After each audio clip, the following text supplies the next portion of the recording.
Tonight on Nova, great machines. Well, there are a lot of people that said it was impossible. That's what they talked about, the sonic wall. That means like a brick wall. Even greater heroes. It was an uncontrollable situation once you hit that certain speed. Who risked it all to make aviation history. It was a very important secret, and it paid off. Now, get the real story behind the race to fly faster than sound.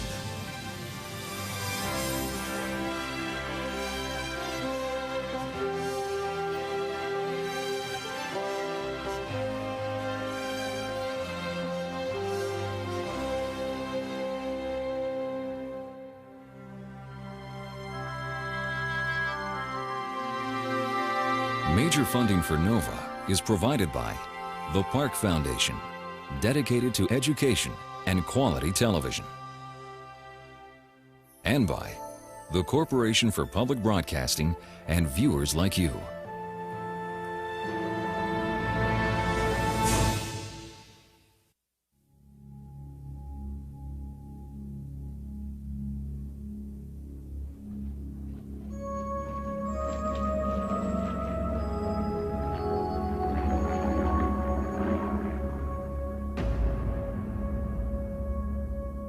There was a feeling that this was a barrier. It couldn't be overcome because airplanes would go out of control and nothing could be done to bring them in. Well, there are a lot of people that said it was impossible. That's what they talked about, the sonic wall. That means like a brick wall. And a lot of people accepted that. The day that a plane first flew faster than sound was a milestone in the history of aviation. Many thought it couldn't be done. But great risks were taken and lives were lost to prove the skeptics wrong. There was huge amount of vibration juddering through the aircraft as you got closer to the speed of sound. Each bite beyond a certain limit was fraught with the possibility of disaster. In the quest to break the sound barrier, Britain came up with this bullet-shaped design. But the aircraft was mysteriously canceled before it ever got off the ground. It was the United States that would be first, and the key to its success was a closely guarded secret. It took the rest of the world 5 years to find out how we flew above the speed of sound. Had we blabbed our mouth, they'd have known it at that time.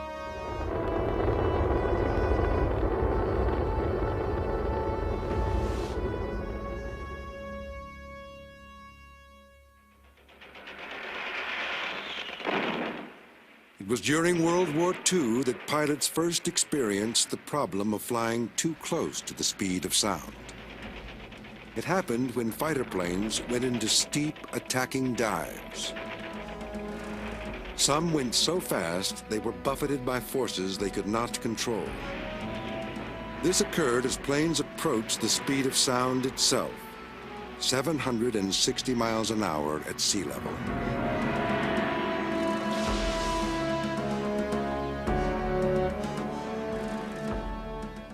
John Golly, a British pilot, accidentally flew into trouble during a raid over occupied France. Well, I was flying the Typhoon, which was really a 7-ton brute. It was a big chap, 3 times the size of a Spitfire, twice the size of a Hurricane. It was physically hard to handle when you threw it around, but it was fast. We had no indication that we might be approaching the speed of sound, or difficulties. We had no idea, none whatsoever. Now, I found that first dive that I did was fairly horrific. The speed built up enormously. We were going way over 500 miles an hour, and one had tremendous vibration. It was frightening in the sense that one was fighting to control the aircraft, and one's hands were on the spade grip of the control column, which was getting stiffer and stiffer. All we knew was that we had to get the bloody things out of the dive to survive, and it took a lot of effort. No one knew what happened to planes as they approached the speed of sound. For For some reason, they began to behave unpredictably. Pilots began to speak of an impenetrable wall to high-speed flight, a sound barrier. No official records were kept, but some wartime pilots simply disappeared during high-speed dives. Guys were missing, and we didn't know. We didn't know what happened to them. Whatever. Their controls could have locked up for some reason or another, which we never knew. We never discussed it. All we knew was that if a guy didn't come back, he'd had it. American pilots faced similar problems. 28 German planes were shot down by flying ace Robert Johnson, but he nearly died when his Thunderbolt flew too close to the speed of sound. Well, it looked a little bit like an elephant going into combat compared to the Spitfires and those type airplanes. But it was the fastest prop-driven airplane that we had. Like everybody else, I was wanting to see how fast I could go. Johnson took the plane up to about 30,000 feet and turned it into a steep dive. My nose, which I thought was straight down, suddenly tucked under, and my controls locked. And you could not budge the controls, no matter how hard you wanted to. And believe me, your mind was going like this: what to do, what to do, what to do. Well, you were so frightened that you tried everything, and of course then at the bottom of the dive, as it pulled out, you'd black out, so you didn't come to till you're back up to about 19,000 feet. Johnson was lucky. His controls began to work again when dense air slowed the plane down as it descended. One of the few women test pilots in the 40s also accidentally flew too close to the sound barrier. Ann Carl was doing some aerobatic flying in the Thunderbolt when she dived into danger. Funny things began to happen inside the cockpit. Dust was flying around. The stick would bang over against my leg, and I tried various things. It was certainly not a pleasant feeling to have the plane out of control. We were just going so fast that I didn't think I could probably get out. Like Johnson, Carl also regained control of her plane just in time. As we were coming out of the dive, I wondered why I was saved. As a matter of fact, I thought it was an experience that I would certainly not forget. But some pilots who flew too near the barrier didn't survive. I was just standing out there watching, waiting to take off. And I saw these two airplanes just come screaming down, straight down. And wasn't as much else to watch except they went into the water. We didn't know what had happened. We assumed that they just plain old dived in, and they did plain old dive in. But we didn't know that they could not get out of it.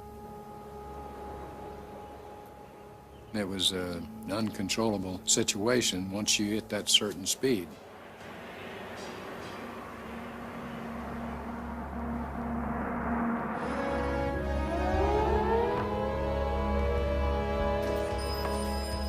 It was the threat of Germany's rapid advances in aviation that finally inspired both America and Britain to look further into the problems of high-speed flight. In 1942, a German fighter plane, the Focke-Wulf 190, became known to the Allied forces. Its speed and maneuverability were an unwelcome surprise. The Focke-Wulf 190 certainly provided an additional spur to the British designers and test flyers to get the edge on the 190.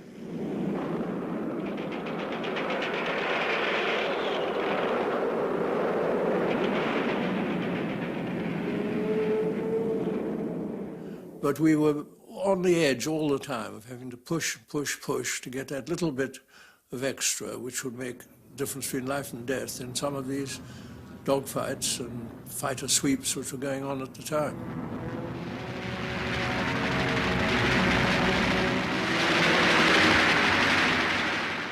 But this was a very difficult period because we were approaching the speed of sound. And airplanes were becoming uncontrollable because it wasn't realized what the problem was. This was something quite new. The so-called sound barrier was beginning to be approached. In the 1940s, wind tunnels were of little value in the effort to understand why pilots were losing control.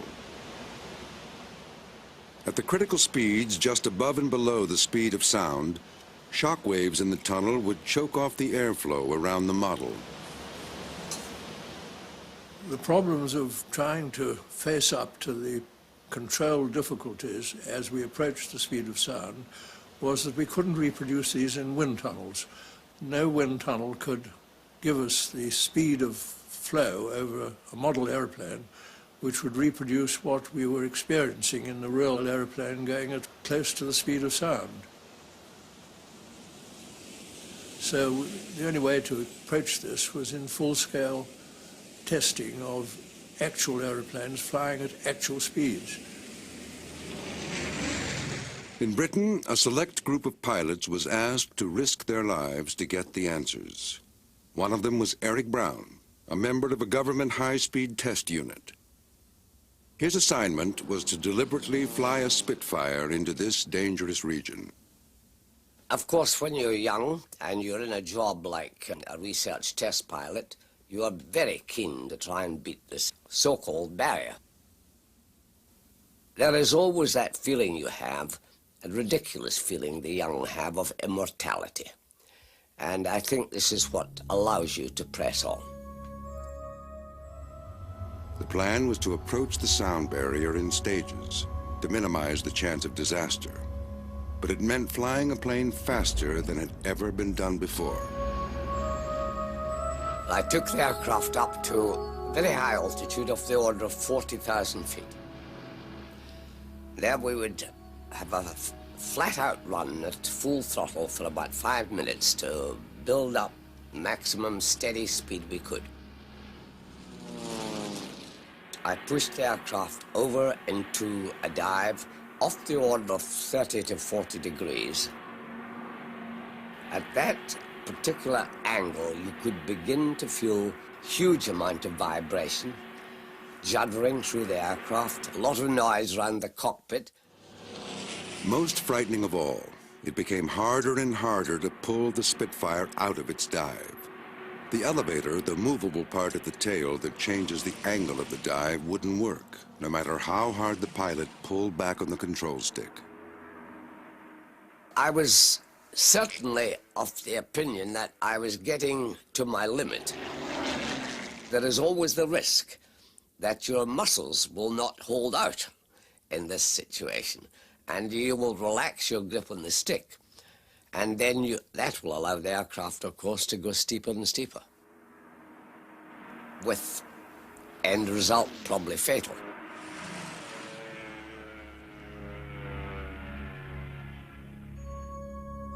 Another member of the team, Tony Martindale, barely survived a crash. The engine on his Spitfire exploded as he approached the speed of sound. Its propeller came off. He escaped with a broken back. Others weren't so lucky. 4 of the 6 test pilots from the high-speed unit died at Farnborough doing these tests. As test pilots had always a difficult time, but no time more difficult than when they were being sent up to try and approach the speed of sound with unknown control responses from aeroplanes.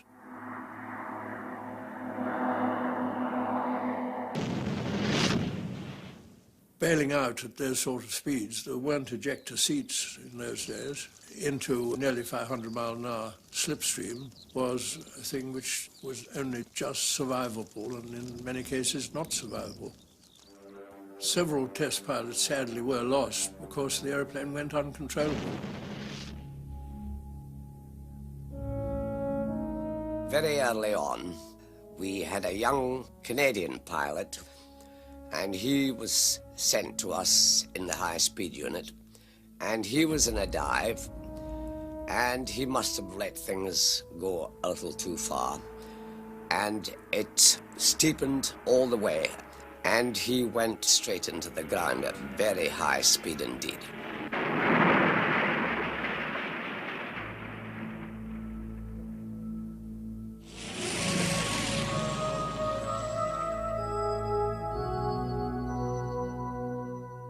But the risks and sacrifice help reveal why these World War II fighter planes were going out of control.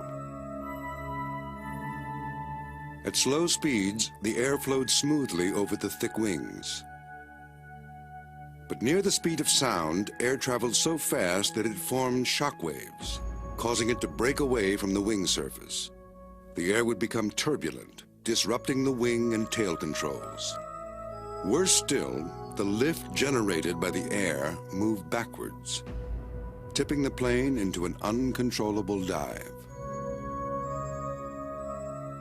What was happening, the center of pressure on the wing was changing, and firstly, lateral control, the sideways tilt of the airplane, was going beyond anything that could be coped with.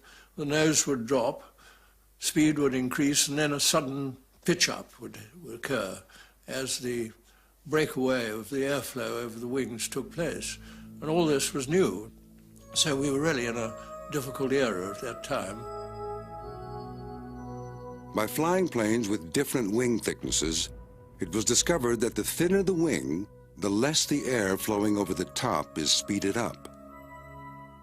This prevents it from breaking away from the wing surface, allowing the controls to keep the plane in level flight. Well, we were learning quite a lot about the wings of the aircraft. We realized that thinness was essential if you were going to really get high speeds. So there were structural problems for the designers.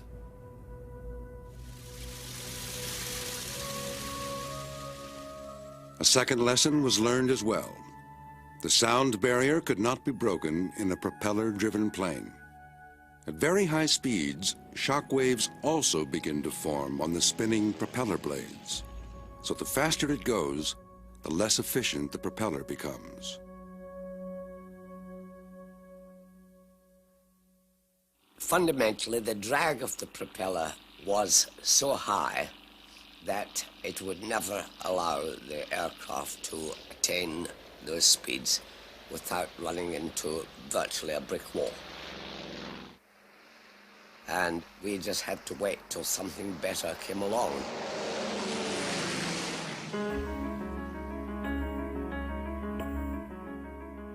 By the early 1940s, there was a promising new engine in development. It had been invented by Frank Whittle, an officer in the British Royal Air Force. Whittle's invention was simple but revolutionary, with few moving parts. A spinning turbine and compressor that fed air to fuel burners. It was the jet engine.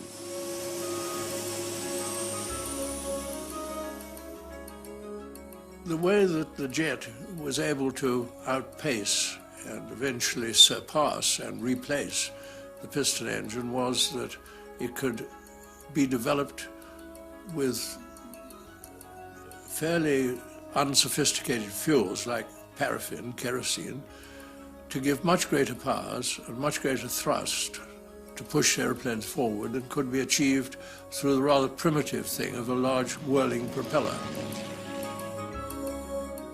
What the jet engine did was provide a simple solution to how to push the airplane forward by squirting a jet out of the back faster than the speed of sound. And therefore the airplane had to respond by going faster than the speed of sound itself. But the performance of Whittle's early designs was far from supersonic. Invented in 1929, the engine was hard to build and required new heat-resistant metals. The British government thought the difficulties were insurmountable and ignored Whittle for 8 years. Germany took the lead in jet technology, flying the world's first jet-powered plane in August 1939. Called the HE-178, it was the brainchild of Ernst Heinkel, a forward-thinking aircraft manufacturer. He made use of the talents of a young engineer, Hans von Ohain, who invented the jet that powered the 178. The 178 was not built really for very high speed. It was an experimental aircraft. Heinkel envisioned from the success of the 178 to go to a next airplane which is much faster and possibly go beyond the speed of sound. He said to all of us, this is the beginning of a new time of higher and higher speed. That's what he said.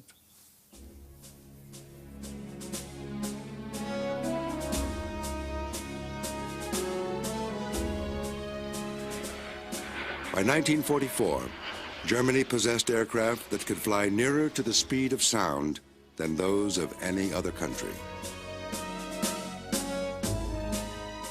One of them, the Messerschmitt 262, a jet fighter, could travel at 540 miles an hour. Some wrongly claimed it had broken the sound barrier. Heinrich Beauvais was a German test pilot who flew the plane many times. One pilot, a man called Mutke, thought he had passed the speed of sound. But the plane had problems at high speed. It was damaged by buffeting. The rivets popped out, and the skin on the fuselage buckled. So, I don't believe it, and neither do the experts. Professoren und so weiter glauben es auch nicht.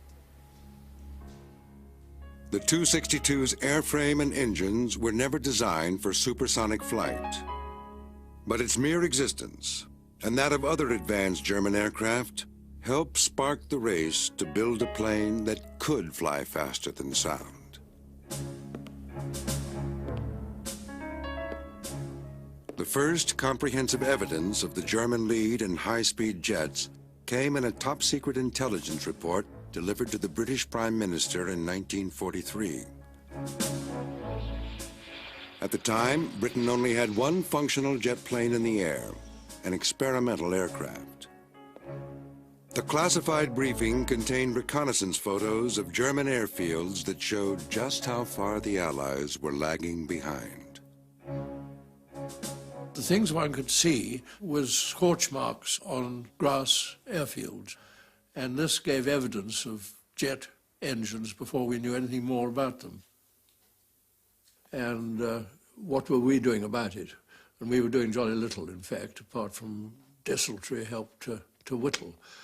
So there's no doubt that these intelligence reports did spur on the Air Ministry to produce really fast jet aeroplanes, which could possibly, if the war went on significantly further, have an influence in the actual frontline battles.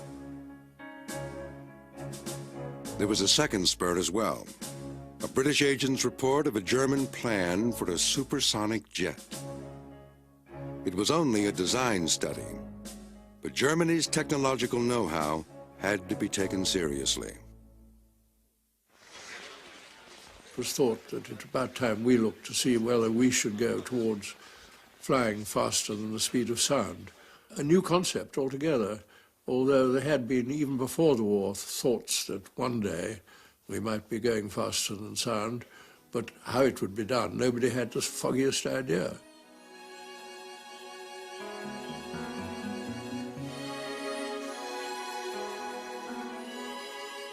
In 1943, the British government asked a small plane manufacturer called Miles Aircraft to design and construct the world's first supersonic plane. Miles built training planes, not high-speed aircraft. but the company had a reputation for innovative design. The engineers faced a daunting task: to build a plane capable of flying at 1,000 miles an hour, almost twice as fast as any aircraft had ever flown before. We were a little bit shaken, of course, because up to that time we'd thought that the speed of sound was something in the distance which we couldn't approach. I mean, we make airplanes go faster and faster, but the speed of sound was so far ahead we just couldn't get through the sonic barrier. The ministry required us to make the aeroplane and get it flying at 1,000 miles an hour in 9 months, which even at that time we thought was a bit much. But, of course we thought we could do it. We'd make anything fly. What they came up with was the M52, a totally new concept in aircraft design. The only object that we have information on going faster than the speed of sound, that was bullets. So that we went for the information on bullets and used that information for the fuselage. The thinner the wing, the faster it will go. So you had to have a very thin wing. So anyway, we chose a thin wing and then had to test it. Much of the testing and construction of Britain's supersonic plane was recorded by a Miles aircraft camera team. The footage has not been shown before. The wing was put onto an ordinary 200 horsepower Miles aircraft, and it was flown, and it behaved very well. But we were quite confident that with the tests we did would work, because we checked them as we went along the line.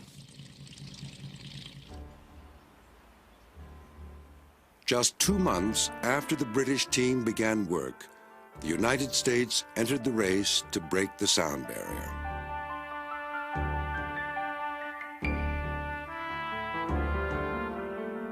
The decision was made at a wartime gathering of some of the country's top aviation experts. They were worried about America falling behind Nazi Germany. The country did have a new jet fighter, and those present watched a film of the plane being put through its paces.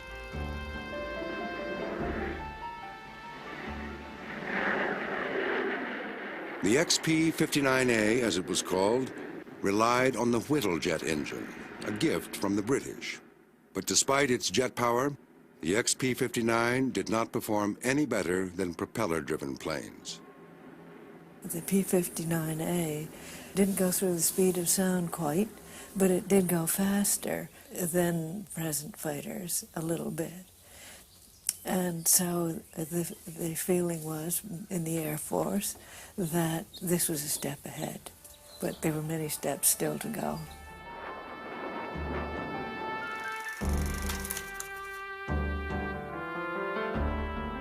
What the country needed, it was decided, was its own supersonic plane. The United States had been exploring the feasibility of high-speed flight for more than a decade. But it was clear that unless its research efforts were stepped up, the country would fall seriously behind.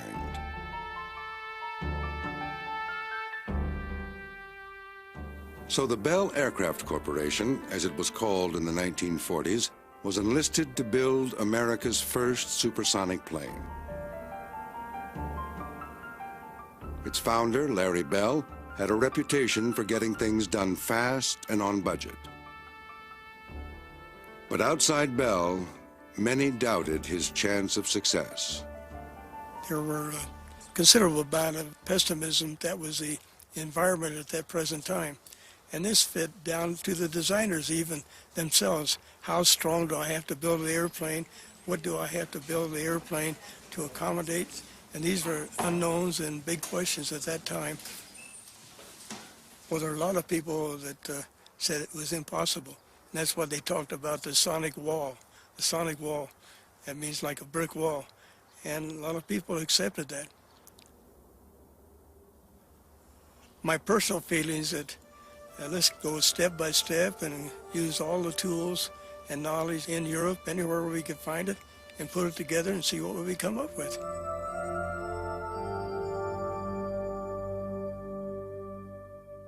It is unclear just how much information was exchanged between the British and American teams.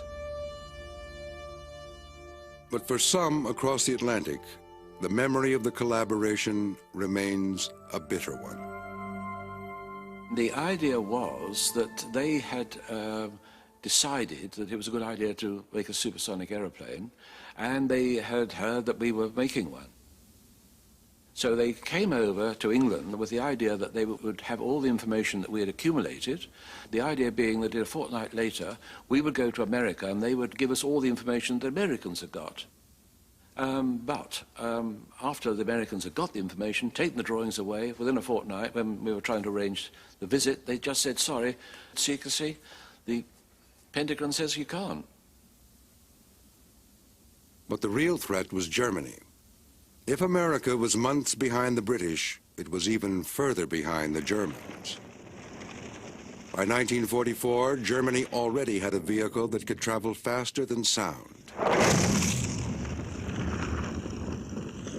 The V-2 rocket, a weapon of terror unprecedented in modern warfare. Because it was supersonic, the V-2 arrived before you heard it coming. You heard it coming after it had gone off bang on the ground, and it was pretty disturbing to the populace. The Germans had what in effect was interplanetary missiles when nothing else had been thought in that line before. And a missile like the V-2 was aerodynamically much simpler than a supersonic aircraft. By early 1945, the Miles engineers in Britain were constructing a full-scale mock-up of their plane. They were confident it would work, but they did have plans to cope with a disaster. The cockpit was held on by 4 or 5 metal bars.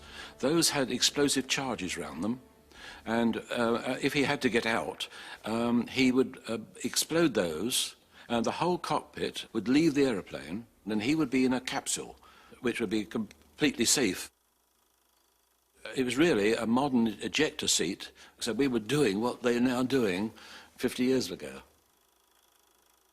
The cockpit was exceptionally small. Therefore, the pilot had to be of small stature. You were almost supine in the aircraft, and the nose wheel, when it retracted, was lying straight between the pilot's legs. So it was going to be somebody pretty well of my stature. I'm of the order of 5'7", and you couldn't really get anybody bigger in there. The pilots themselves, they thought it was a jolly fine idea. They all wanted to have a go. Oh, yes, they thought it was absolutely an excellent idea to have a go. There was no suggestion that there was unfair risk in any context at all.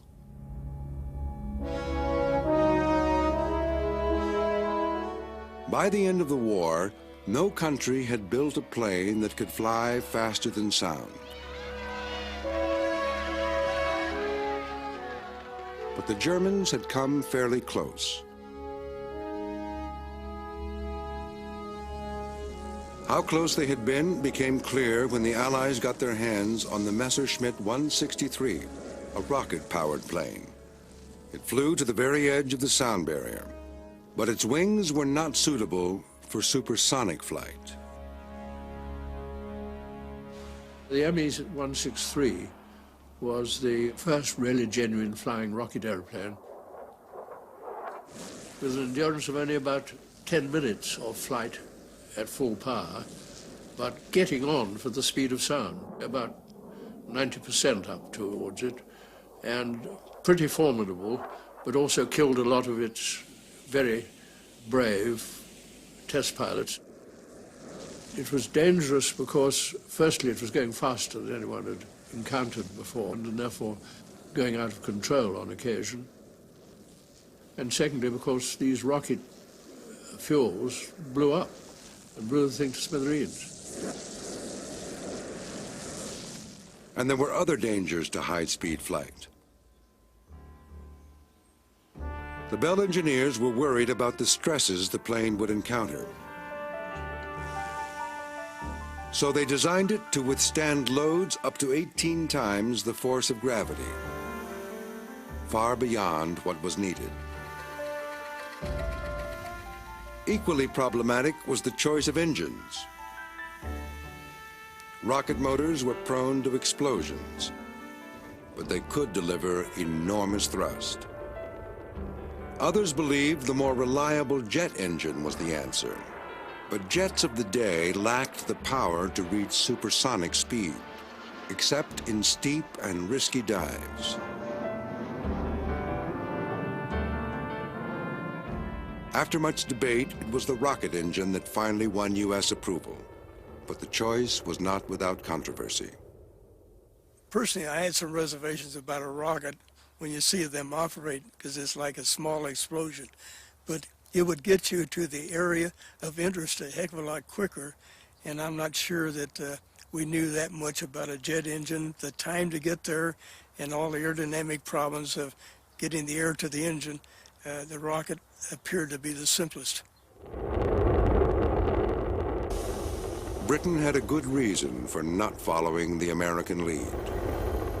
Whittle had made a special engine, being 6 or 7 times the thrust of any propeller-driven or jet engine at that time, and with such a tremendous increase in power, the sky was the limit. But we were expecting to fly at about 6 months' time. It's at that stage, and for the test flights. But early in 1946, Miles Aircraft received a letter from the Ministry of Aircraft Production canceling the project. We were all extremely surprised. All the problems we thought were over. We got a sound aeroplane. Everybody agreed it was going to be a success.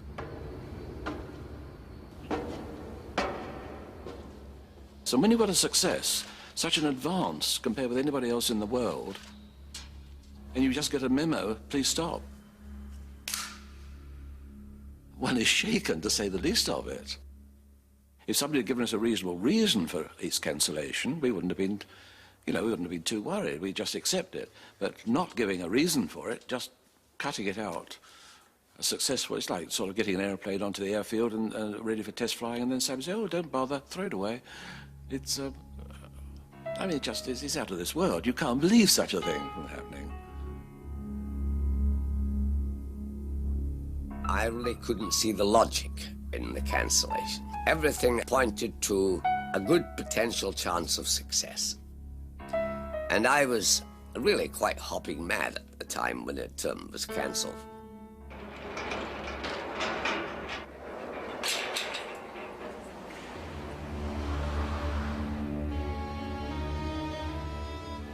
For 50 years, the cancellation of the M52 has been the subject of argument and secrecy. Ben Lochspeiser was the civil servant who abandoned the project. He said it was too dangerous. The reasons why he came to this decision are only now becoming clear. At the end of the war, Lochspeiser accompanied a number of British and American scientists who visited a secret aircraft research laboratory near Munich in Germany. All that remains today is the blocked-up entrance. But some of Germany's most talented aircraft designers once worked here on designs that convinced Lochspeiser the M52 would never break the sound barrier. Now, I had the opportunity just after the end of the war to fly to Germany to have a look at what they were doing or had been doing. One of the eye-openers, which certainly impressed Benny Lochspeiser very much, was the quite novel idea of highly swept-back wings.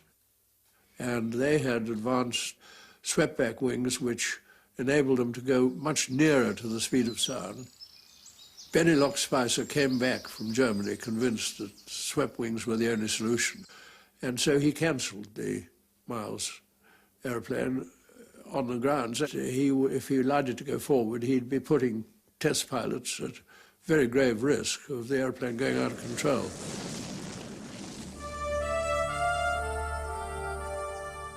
In December 1945, just days before Britain's hopes were ended, the United States rolled out its first test plane.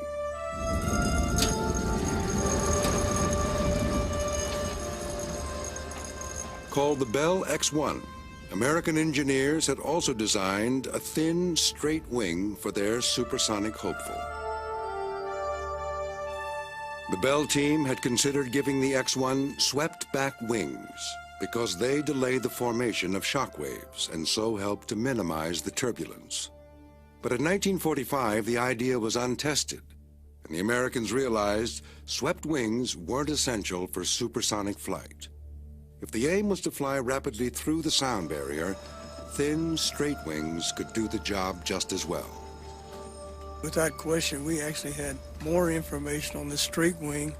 So if you sized up the various advantages and disadvantages, we had the smallest degree of risk to enter an area that we didn't have all the answers for, to go with a straight, thin wing. Frankly, I was a little surprised that the British didn't go ahead, because I have a gut feeling they could have made it. With all due respect to the people who are responsible for the cancellation, I think they made a mistake. Cluster meters of the RAF high-speed flight are out for new records. Britain was not the first to break the sound barrier, but for a while at least, it did have the world's fastest plane. The Meteor broke the speed record in 1946, flying at 616 miles per hour. But it would never fly faster than sound. That same year, British test pilot Geoffrey de Havilland was also vying for the speed record with a different kind of aircraft. Called the DH-108 Swallow, it was designed to study the high-speed performance of swept wings. On the eve of its speed record attempt, de Havilland took the plane out for a final test flight. He was never seen alive again. The Swallow had disintegrated during a high-speed dive. Like so many before him, de Havilland fell victim to the destructive force of shockwaves as he approached the speed of sound. The U.S. was now alone in the quest to break the sound barrier. In 1947, the Bell X-1 was handed over to the Air Force to test the plane's high-speed potential. The pilot chosen to attempt the sound barrier was Captain Chuck Yeager. But I came up as number one because, number one, I could fly airplanes. I'd been to test pilot school, and I understood machinery. And because the X-1 would blow up on you real easy if you didn't know the system.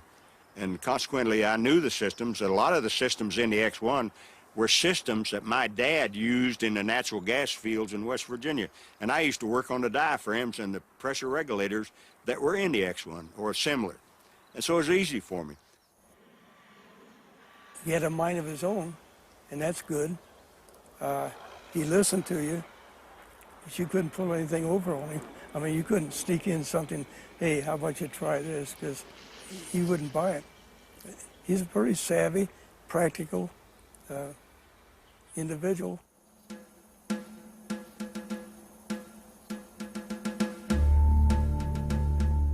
The Bell X-1 was taken to Muroc Flight Test Center in California for its record-breaking attempt.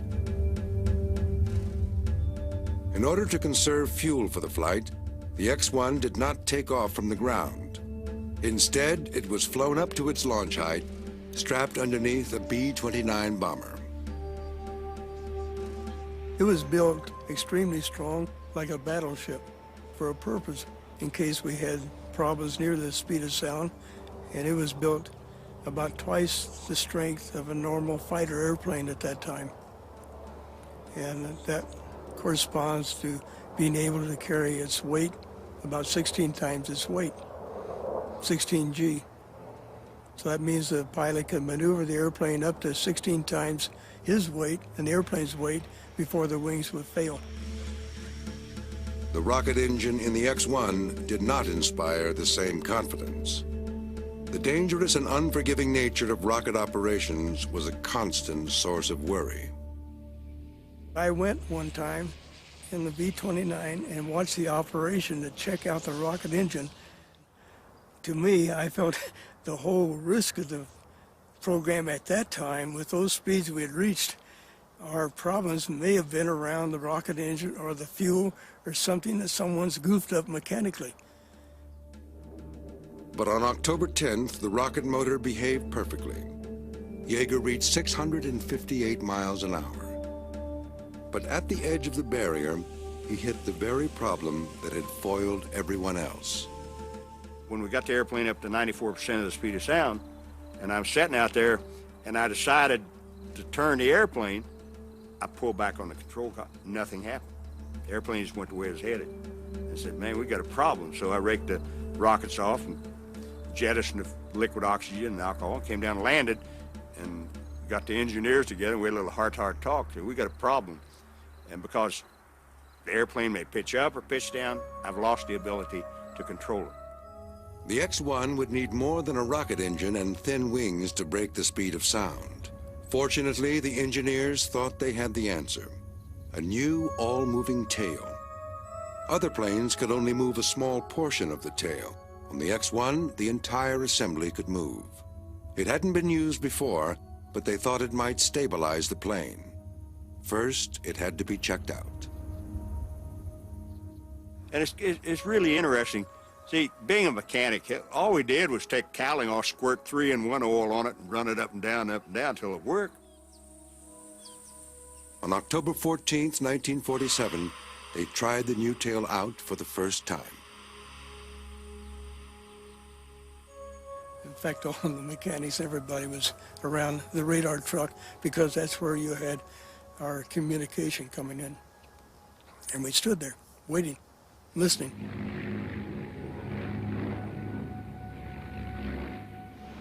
When you get up to around 12,000 feet, you got a seat-type parachute on, you get on a ladder, they let you down till you're opposite the door, and you slide in feet first.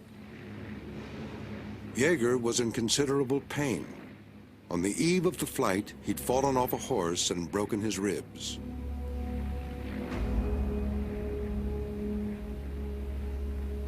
You're in a very dark hole under the B-29, and when you drop clear of the B-29, you're in bright sunlight. 8, 7, 6, 5, 4, 3, 2, 1.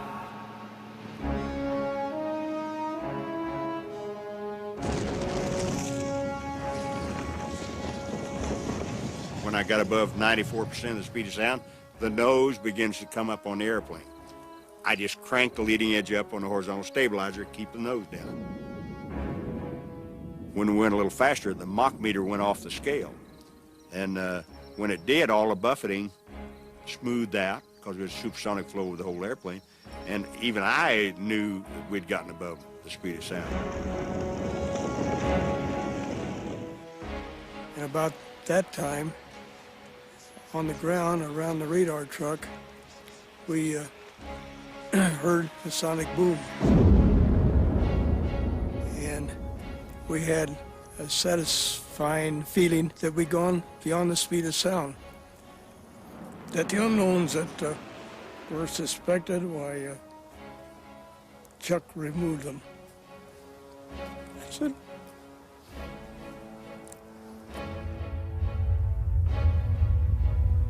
The big thing that came out of the whole program was that we found out in order to control the airplane through Mach 1, we had to have a flying tail on it. That was the first time we had experimented with this flying tail on the X-1. That really was the answer to flying at supersonic speed. At last, there was something to celebrate. But instead of a party, the Air Force ordered a news blackout. The flying tail and other details of the plane had to be kept secret. It lasted 2 months. In December, the story of the flight was on all the front pages. The Air Force was furious and tracked down the news editor of an aviation magazine that had broken the story. The military considered it a breach of national security and called in the FBI. I thought it was ridiculous. The Air Force had had a press conference in July in which they had unveiled the X-1 and released all of the technical specifications of its performance. There was no technical information in our story that hadn't been released 6 months before. The all-moving tail wasn't even mentioned in the article. The FBI investigation was quietly dropped. But with the Cold War beginning, the need for secrecy remained. It was a very important secret. You know, I'd been in the military long enough, and I'd fought in wars and understood security, and it paid off. It took the British and the French and the Soviet Union 5 years to find out that little trick that we found out with the X-1. It gave us a quantum jump on the rest of the world in aerodynamics. Had we blabbed our mouth, you know, they'd have known it at that time. During the Korean War, Chuck Yeager saw evidence that the all-moving tail was kept secret from the Soviet Union. But it seems the Miles team knew all along. We thought the ordinary controls wouldn't work above the speed of sound. So we had to make an all-moving tailplane because an ordinary elevator would mostly not function at all. We'd go up to the speed of sound, lose all our control, and the aircraft would crash. 1 year after the X-1's historic flight, Britain broke the sound barrier with a 1/3 scale model of the M52. Although unmanned and radio-controlled, it did finally vindicate the worthiness of its supersonic design. The model also used a rocket engine, not a jet, to power it through. It would be 6 more years before the first jet-propelled plane would break the sound barrier in level flight.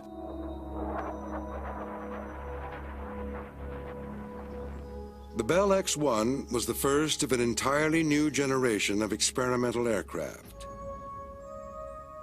It forever changed America's approach to aviation research, combining the forces of industry, government, and the military to build what none of them could do alone.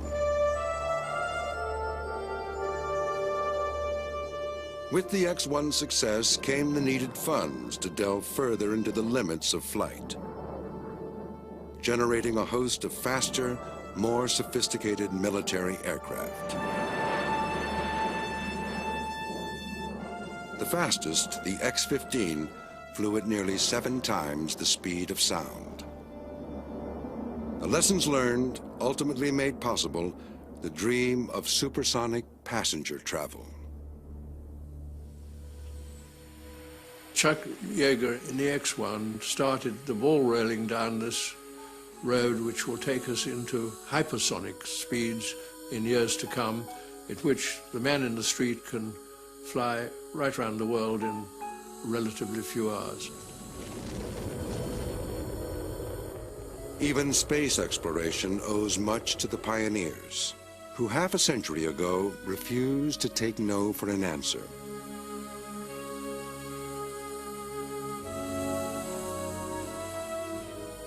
An entirely new era in military and civilian aviation has been opened as a result of the determination and bravery of pilots who risked all to achieve the impossible.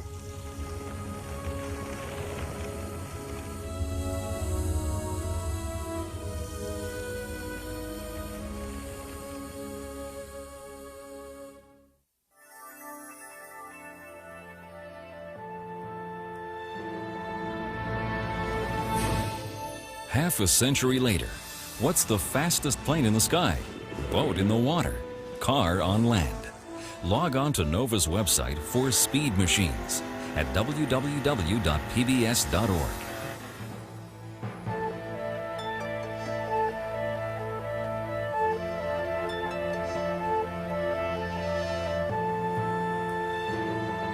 To order the show for $19.95 plus shipping and handling, call 1-800-255-9424.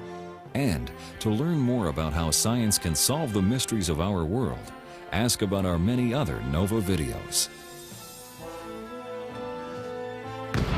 Next time on NOVA, an IRA bomb has been planted.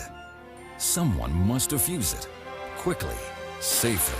There's a piece of fishing line dangling off one of the doors. You might be in trouble.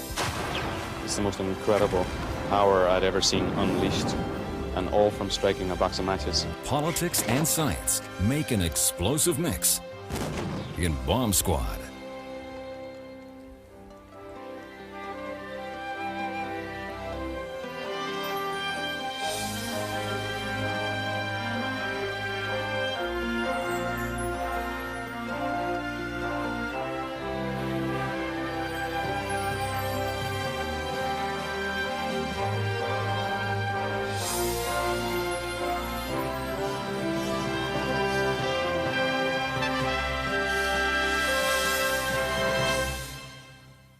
Nova is a production of WGBH Boston.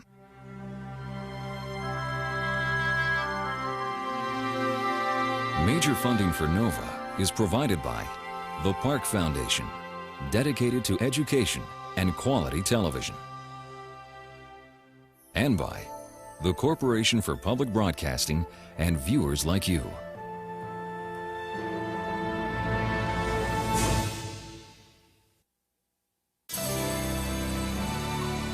This is PBS.